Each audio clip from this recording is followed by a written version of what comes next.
চলো আজ তোমাদের একটা বিয়েবাড়ির কথা বলি।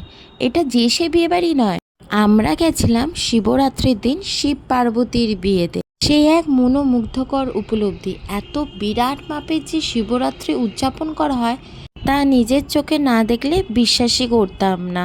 গায়ে হলুদ, মেহেন্দি থেকে শুরু করে সমস্ত রিচুয়ালস নিপুণভাবে পালন করা হয়েছে এই বিয়েতে।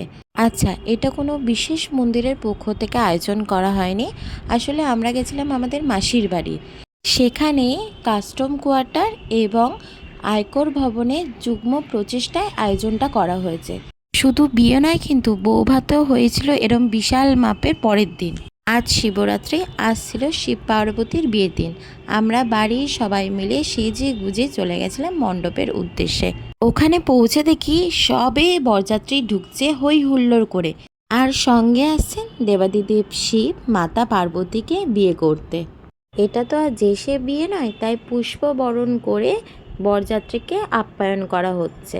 বরযাত্রী আসার পর মাঠটা পরিপূর্ণ হলো ভক্তদের সমাগমে। পাগড়ি যারা পরে আছেন তারা হচ্ছে বরযাত্রী পক্ষ।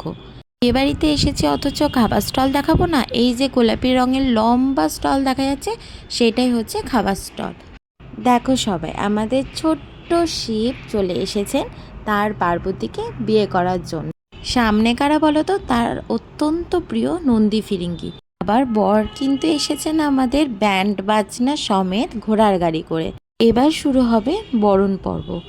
একে একে সবাই শিব ঠাকুরকে প্রাণ ভরে বরণ করে আহ্বান জানাচ্ছে। এটা তো এই কলিযুগের শিব, তাই সবাই ফটো তুলতে ব্যস্ত শিবের সাথে, আর ছোট্ট পার্বতী সেজে উঁকি মেরে দেখার চেষ্টা তার শিবকে। সর্বশেষে বিবাহ বন্ধনে আবদ্ধ হয়ে শিব পার্বতী সবার সম্মুখে দেখা দিচ্ছেন।